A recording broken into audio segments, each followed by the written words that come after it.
Best day ever.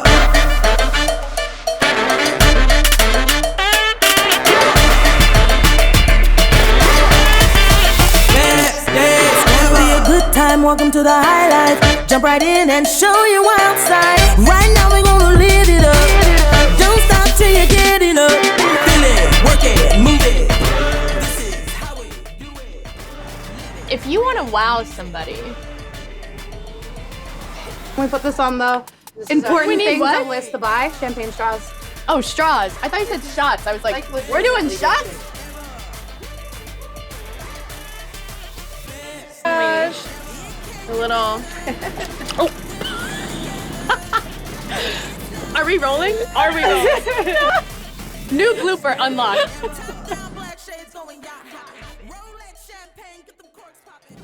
Hey guys, welcome back to episode 3. I'm Jessica Burns. I'm Megan Nyvold.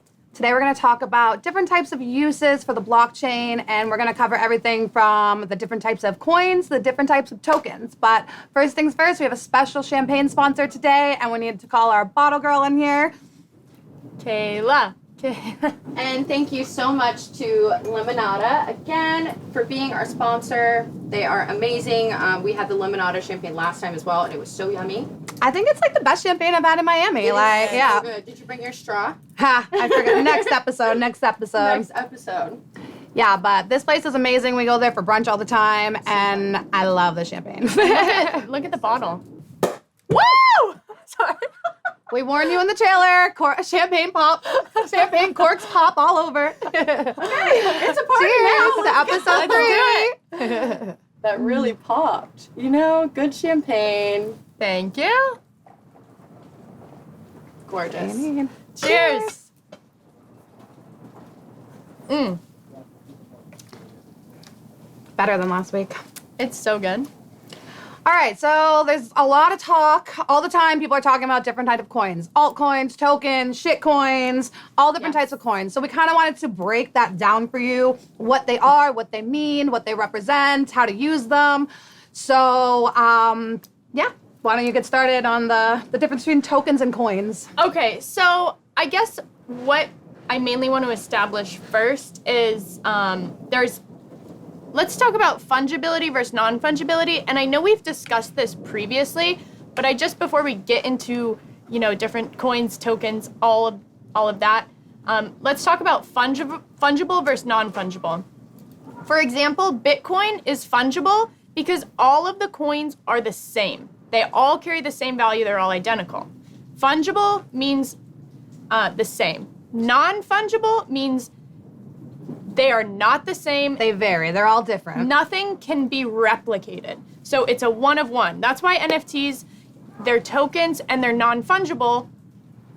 Because they're art. They're all done by the artist. But they're one of one. So even if somebody made a copy of it, it's not a duplicate because it lives on the blockchain and that's where it's recorded, so it's non-fungible. That's why all those jokes about just taking a screenshot of someone's NFT really doesn't make sense. So if someone makes that joke for you, just trust you shouldn't take blockchain advice from them. Right. So jumping into coins. Coins are based on 4 things. They're either a currency, a meme, a tangible asset, and that it's based on something, and that there's a reason we're saying tangible asset, or an object. So there's different types of coins, and the coins are the currencies that everybody knows. So that's Bitcoin, Ethereum, Solana, and all altcoins are non-Bitcoin currency, which I thought was super interesting. Yeah, that's very important. Because when people say altcoins or shitcoin, it's they're non-Bitcoin currencies. So that's we actually were talking yesterday in our script review about how much we learned from this episode because we're in the world. We say these words every day, and I think we should give them the disclaimer, we're going to cover different coins and tokens, but we could talk for days if we tried to cover every different, everything is written in smart contracts differently. They all act differently. They're all their own, it's endless. So we're just giving you a very brief overview. And episode 2 was literally an entire episode about security tokens. That's just one type of token, and we're going to have a couple more. So now you can see, first of all, there's uses for everything, and if you want to figure out how something works for you, there's a million ways to do it. So you can get creative. But yeah, it's very interesting. There's many different ways. So we'll just start with the beginning. So we kind of chose we think are the most kind of popular or talked about And what right we now. hear quite a bit, being thrown around the office, or all of our guys are crazy traders. So, So to transition from coins are built on their own blockchain, and they're intended as a form of currency. So take note there, because what we're going to cover next is tokens. Tokens are built on the blockchain that the coins created, but they aren't considered currency. Rather, they're programmable assets that allow for creation and execution of unique smart contracts. okay, so let's talk about coins. Coins are based on 4 things: either a currency, a meme, a tangible asset, or an object. And coins are the currencies that everyone talks about. So these are the Bitcoins, the Solana, the Ethereum, and smaller projects are called altcoins. So you've probably heard people use the term altcoins before. Altcoins are all non-Bitcoin currencies. So really important to decipher that. And remember, we said like with the Bitcoin is all the same too. So that could be a factor as well. Right. So 2 popular coins that we've heard a lot about. First, shitcoins. Everyone talks about them. And it's a cryptocurrency that has very little value. So give us an example of your Well, favorite shitcoin. So I guess the most popular one would be like Dogecoin. It started out as a shitcoin, and then it went, people, it's so volatile. Like shitcoins are so volatile. They can go up, they can go down, they can get rug pulled, they can, the projects are just, There's no like, value or purpose. Like, it's just fun. they're just traded, and people get really into it. And I think that's where a lot of the like camaraderie comes in. And that's why some people like to trade them, but don't. Yeah, there's not a lot of risk involved. It can be very little, and I guess you can make some money on them, but it's more of like a fun lottery as opposed to serious investment trading. Would you say that's accurate? Yeah, and it's like not financial advice, obviously, but don't go trying to trade shitcoins and get rich. Yeah. Unless If it's based on a meme, you know how quickly memes go and go out. So the shitcoins are kind of similar. You know what I mean? There's not really a purpose or value, and if a currency doesn't have a purpose or value, it's not going to last too long. So you can try to make your money, but... So then on the very opposite end of that scale, a very common term I've been hearing is utility coin. And that is a digital token of cryptocurrencies that is issued to fund development of a cryptocurrency and can be used later to purchase a good or a service. So completely opposite. Every single token that is bought has a use, and it can be used later for a good or a service as well. So pretty interesting. right. So let's transition here to tokens and the difference between coins, which Jess and I just covered, and then tokens. Yeah, because we could talk about this all day. There's so many Right. different coins and things Right. like... And there are always new projects being introduced. So let's talk about tokens, though. So the difference between coins and tokens. Coins are built on their own blockchain, and they're intended as a form of currency. But what we'll cover next is tokens. And the difference here is tokens are built on the coin's blockchain. Okay, Megan blew my mind with this yesterday. I had no idea, and I've been working in this industry for a while. This is mind-blowing to me. So tokens are built on the coin's blockchain, and tokens are intended to be programmable assets that allow for the creation and execution of whatever smart contract the owner or the creator intends for. So it can NFT be would probably be the anything. most popular one, right? Right, Non-fungible right. token. And so sometimes we'll see NFTs with utility.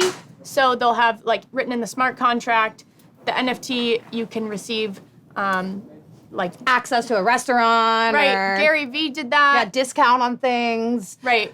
We have a project here in Miami. It's a community called Shrimp Society. They just did an NFT sale, and in their NFT, they wrote in the smart contract, like, you get discounts at certain establishments around Miami if you show them proof that you own the NFT. And I think they released, don't quote me on this, a few hundred of them. That's awesome. And they sold them on the Solana platform. So that's the example of Solana's the coin, and then the NFT was on the Solana platform where it was sold, and the owner purchases the token, which is the NFT, and then they're the owner of it, and they get access to those rights. It's almost like some people are treating them as clubs or Yeah, you've heard of the Bored Ape Club. Bored Like, that's a Ape Yacht popular Club, one, you know?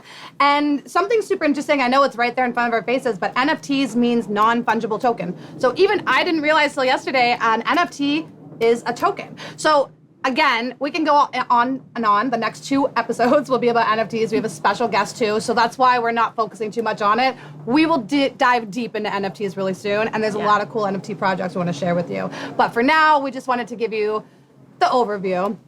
So and now back to our favorite. Should we talk about security tokens? Yeah. Okay. You obviously watched episode 2, so you learned about it from the best. The king himself. But no, I guess the one thing we want to say about security tokens is they're different than like an NFT because they're asset backed. Yes. So anything in the world that's an asset, which just means We used the meta yacht as an example last week. Yeah. So by tokenizing the meta yacht, you would own a piece of something that actually exists of value,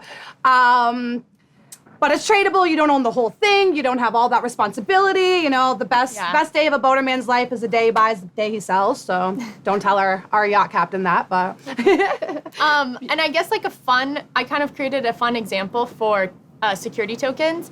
So imagine it almost as an IPO. A company gets so big and they want to sell shares to the public to create liquidity in their company, you know, ideally increasing the value of their company. So security tokens allow somebody to do something very similar, except you don't have to be a big established company. It can be an asset, it can be a company, it can be a car, a yacht, anything you want to, that's a real world asset that's tangible can be created into a security token. So the example I'm gonna give here is Chanel. Chanel is one of the only luxury brands that's still privately owned. So they could, in theory, tokenize and create liquidity in Chanel by selling pieces, for lack of a better term, pieces of Chanel as tokens, and anybody can go in, purchase a token or multiple, and become an owner of Chanel. So it's very much like an initial public offering on the stock market, but instead it's created with tokens, and the prime difference is these tokens live on the blockchain.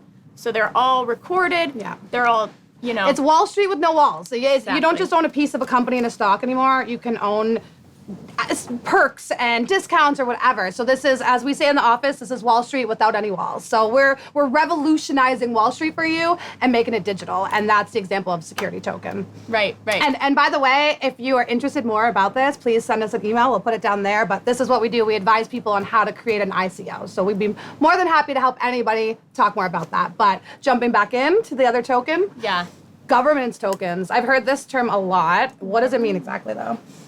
So governance tokens are just like, they give somebody a right. It's almost like a DAO in a sense, which we'll get into DAOs in another we got a whole episode coming on that too. But DAO is like kind of a hot word right now, DAO. But governance tokens are just a crypto asset that grants its holders decision-making rights over the protocol. So it's almost like if you're an owner of, say there's a project, and I heard a city is using governance tokens, and people can buy tokens to have a say in where the city money is used. So, you know, if Megan really wants the roads fixed, but I really want a new library, we can go in and we can, put our say in that. So that's a cool use of governance tokens, right? Yeah, that's awesome. I don't know where that is, but I want to say New Orleans, but I think I could be wrong. So don't quote me on that. We're not financial experts, remember? But yeah. But I'm pretty sure it's New Orleans, and it's a cool idea, and we'll be hearing more about this soon, I'm sure. Yeah, and I feel like there's always like a battle of power between whatever, maybe a company, a city, so governance tokens really allow somebody to have recorded on the blockchain who is an active participant and owner. Yeah, and the DAO, essentially runs it and governs it, so it takes away any fraud or anything like that, right? Right. Yeah. Right. And then same one, social tokens. That's a word I hear quite a bit too. So social tokens are, do you want to cover it, or? I'd say they're like fan tokens. It's an interesting type of crypto utility asset, and it's recently become very popular. We worked on a couple of projects of this where basically you can get access to your favorite celebrities or your favorite athletes. I'm a big Florida State fan, so I could buy a social token and use that to, meet the players or get an autograph or just be a part of that community. And social tokens are cool because people are investing in what they love. So, I don't really care the value. I'm a Florida State fan. I want a Florida State token. I want to be there front row, and I want access to my Florida State players. So, yeah, I think the biggest one we've heard lately is sports. And because it just gives like a fan an elevated experience. You know, if they're getting special access via these social tokens and they can go to special events, meet players, like the teams are getting involved in giving access that regular fans wouldn't otherwise have access to. And they're saying like you can vote on, you know, team colors and stuff like that. Yeah, anything about the team, jerseys, players, like all of that. And so, but it doesn't just have to be sports. It can be any community, you know, a person, a brand, anything that people, you know, gather around. You know, it could be a knitting token for people like that stuff. So should I just give a quick recap? So wait, I have one fun fact and then she'll recap it. 50% of all active tokens are made on the Ethereum network. And I thought that was super cool.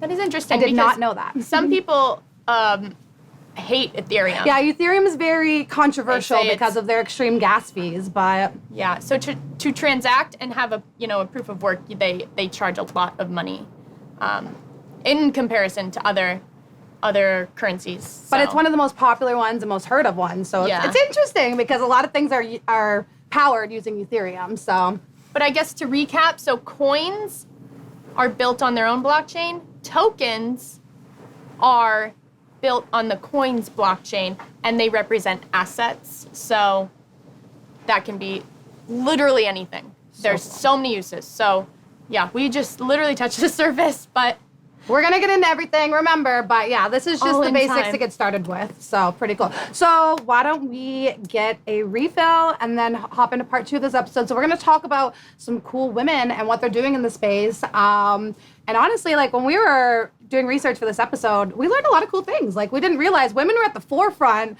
of NFTs, of using cryptocurrency, of Bitcoin. So we're gonna share that with you using, some of but we need a refill. So we'll start there. Refill. Our lovely limonada. Yeah, we're not just saying this because they're a sponsor. Like, this is the best champagne I've ever really had. good. Yeah, Very, and we're very gonna good. cheers to Vlad. He's the GM over there. He's the one that hooked us up. Let's give Vlad a nice cheers. Oh God. Thanks, Kayla. Welcome. This is my favorite Blanchirage. Me too. Okay, so there's some really, really, really cool stuff going on in the space. If you follow us on Instagram, and we're gonna add our IG right here.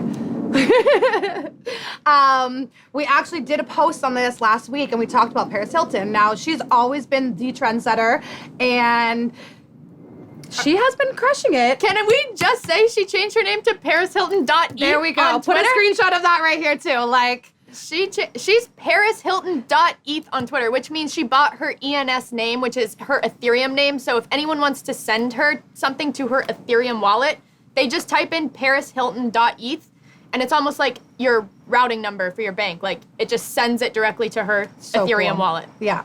I think I'm going to get that this week, too. So if anyone wants to send us some fan crypto, you're more kidding. But, Paris is the queen. She's the trendsetter. She invented the selfie and many other things. But one cool thing that I think, Paris has made over $1 million in the metaverse. And the metaverse is relatively new. She launched her Paris World, and you can basically tour her house, tour her dog's mansion, go and check out her neon wedding, because it was like a 3-day thing. She sells outfits and things like that. And she's made over $1 million doing it. And she liked it so much that she became an investor advisor in one of the NFT platforms. What is it? Oh, did she? Origin Protocol. Yeah. So she's like, she wants to encourage people. She says that NFTs give the power back to the artist, which I thought was very interesting. She also says she has an announcement coming up about the metaverse, so we'll have to see. I mean, And she bought her first Bored Apes too. So she's always on like NFT Twitter. That's where a lot of people in crypto or tokens are very active, is Twitter, and she's always on there participating, like talking to people. So I think it's awesome. I feel like she's not just doing it to do it. Some celebrities are obviously being paid to promote it, and I think she's just genuinely like, well, she's been in it for first years. adopter. Yeah. Yeah. What she said is she met the Ethereum inventor, and that's how she got into it. After one talk with him, she's like, say less. So that's how she got adopted into it early. But she's a risk. Sorry, I punched No, you're you. good. She's a risk taker, and that's why she's Paris Hilton. Like, Yeah. I love that.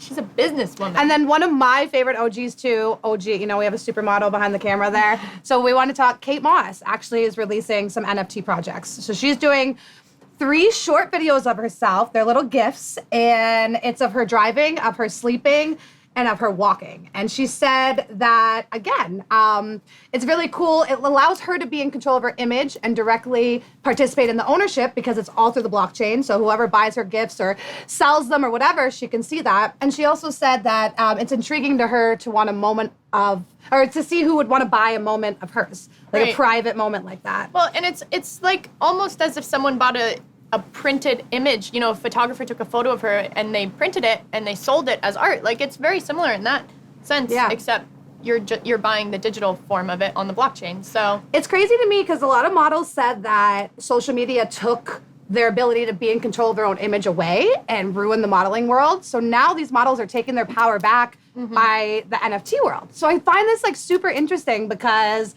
they're, like she said, to quote her directly, she is in direct participation in the ownership of her own images. So I think that's very cool. I really, really like that.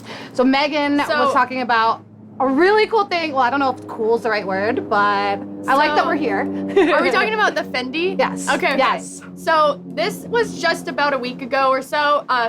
Fendi announced that they've teamed up with Ledger and they're creating a luxury crypto hardware wallet.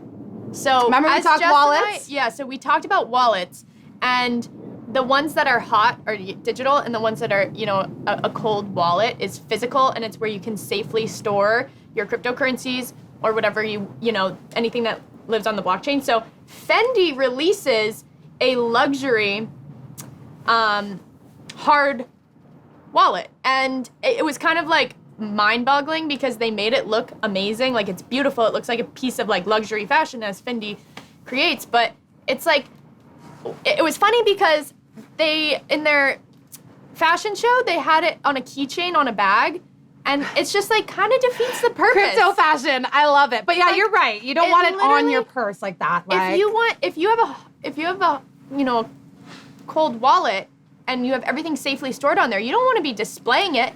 That could be like somebody, the equivalent of being, you know, pickpocketed. So your crypto's interestingly gone. enough, yesterday it was released that this guy, I think he's a CIA agent or something, but he hacked into his first cold wallet. And, you know, it's unhackable unless you physically have it. So he physically had it. So I feel like it's the same thing as that. Anyone could take your wallet just like that and have physical access to it. But this is the first guy to ever do this, so. The comments on the Fendi article are red carpet to get mugged. LOL, why would you put this on a belt or a keychain? Don't do this. See, this is why you don't just do what everyone's saying you to do. We're taking it with stride because it's great that it's getting into the mainstream. Yeah. Even though Fendi probably should not be promoting to be carrying around your hard wallet as fashion, it's still cool to see. You know, at least you can have Fendi in your safe, I guess. Yeah. If you want to spend the money on it. But And there's like some, now going into the metaverse, there's some designers going and getting involved in the metaverse. You can buy their purses in there, like have digital versions. Dolce & Gabbana sold a dress. I think they sold a few pieces. Amazing. It was like the most beautiful items, and you got the physical and the digital. One of our friends, our metaverse expert, Meta Eves, he works in the office with us, and that was his Christmas present from his Secret Santa. Kyle got him a physical hat, but it also exists in the metaverse, and I thought that was so cool. Like, Yeah. that's where we're at in life. I think that's awesome. So it did get a little dicey though, because there's a creator that developed the Birkin, and they called it the Meta Birkin. And Are Meta Birkins affordable? Because real Birkins are not. well, so I think at their first sale they were a couple $100s, but now their floor price, which is like, you know, kind of an estimate of the market of what you could buy an NFT at, is what, when people say like floor price, is like that's kind of where they're gauging the market. But Right. anyways, so this creator develops this Meta Birkin, and obviously it's using a little bit of the Hermes naming rights, but the Birkins were digital and they were totally different, like crazy furry colors, everything. And anyways, Hermes is suing them for, I guess, ripping them off. Okay, so we'll see. Lawsuits and designers in the metaverse basically means the metaverse is here to stay. So, you know, as soon as people Yeah. start suing each other, that's when they're getting involved in that. And like I said, Miss Paris has made over $1 million. Like, Yeah. so speaking of trend-setting females, let's talk about Spice Girls. So, you know, I'm a millennial. I'm a little bit older, and I grew up with the Spice Girls. And Scary Spice, Mel B, I had no idea, but she was the first artist to use Bitcoin to sell her money. And that was, to sell her music. She was the first artist to incorporate Bitcoin payments in her website to sell her music digitally. And that was in 2018. No, 2013. Oh my God, 2013? I think it was 13 because you told Oh, no, you're right, 2013. So, no, like, she told me this and I was like, what? There's no way that's right. 2013. Like, she was early. Americans couldn't even email money in 2013, and she's Yeah. selling her music using Bitcoin. That is huge. We were like mind blown. We fact checked this like a million times Yeah, I because was we're like, like, is what? this a mistake? Like, It was, but she said, and she said, Bitcoins unites my fans around the world using one currency, which Yeah. is literally the point of Bitcoin. We talked about this, so like, how friggin' dope is that?